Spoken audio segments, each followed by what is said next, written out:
Welcome to the Language Exchange channel. Let's talk about grammar.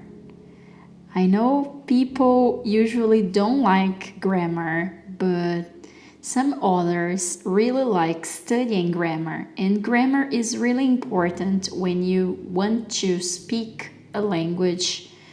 You really need to practice more the grammar and check how things work. So we'll see today wish.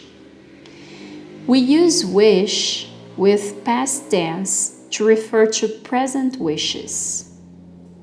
Examples: I live with my parents. I wish I didn't live with my parents. I wish I had my own apartment. I can't move out.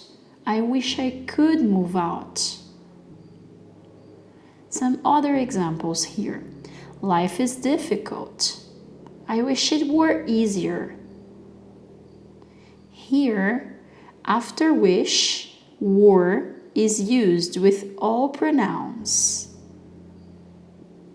So let's see other examples. I wish it weren't so hard. My parents won't stop worrying about me. I wish they would stop worrying about me.